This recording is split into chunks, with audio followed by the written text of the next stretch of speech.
Notre Seigneur a vécu sur la base du principe de la croix, ayant accepté d'être mis entièrement de côté, afin que tout procède du Père. Et ce fut par ce chemin qu'il alla à la croix pour être crucifié.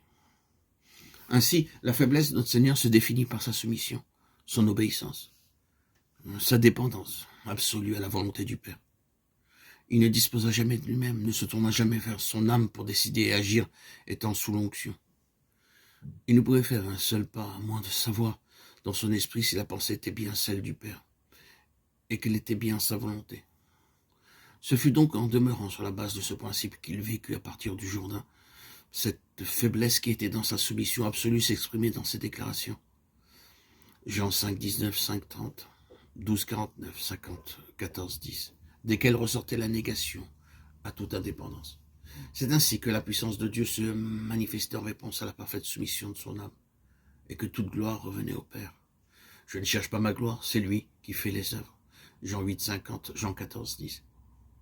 C'est ce que doit être l'expérience de l'Église. Elle doit se mouvoir dans la dépendance et le gouvernement des cieux, sous la verticalité et l'axialité du trône. L'onction ayant le contrôle en toutes choses et tout en étant entre les mains du Saint-Esprit. Christ est l'incarnation du principe de la soumission. Christ est l'ordre divin parfait. Il est la vision et la révélation de ce qu'est l'Église.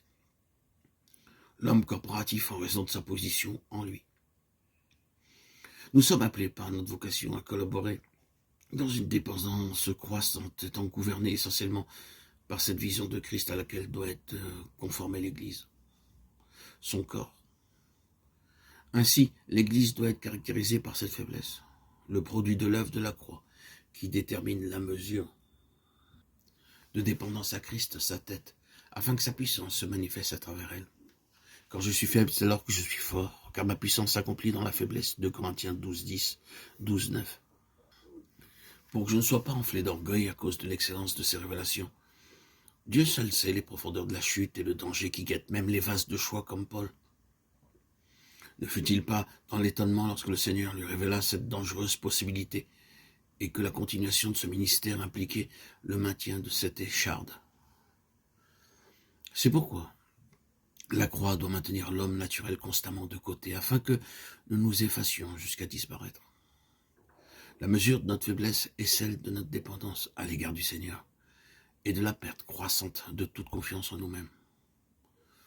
L'on ne saurait comprendre comment Paul pouvait se plaire dans toutes ses épreuves et souffrances pour Christ, sinon que son obéissance reposait sur son amour pour le Seigneur, et non parce qu'il devait obéir. Le fruit de la croix, c'est l'obéissance par amour. Paul nous a laissé une révélation de l'amour divin qui lui fut donné à travers toutes les souffrances et épreuves par lesquelles il eut à passer, et non comme une définition claire de nos devoirs, mais l'oubli de soi par amour pour Christ, pour le suivre pas à pas. L'amour de Dieu est une révélation et non une question sentimentale. C'est en souffrant à cause de notre obéissance qu'il révèle son amour à notre cœur. Nous avons expérimenté que la faiblesse n'a d'autre mesure que celle de notre dépendance par amour pour lui.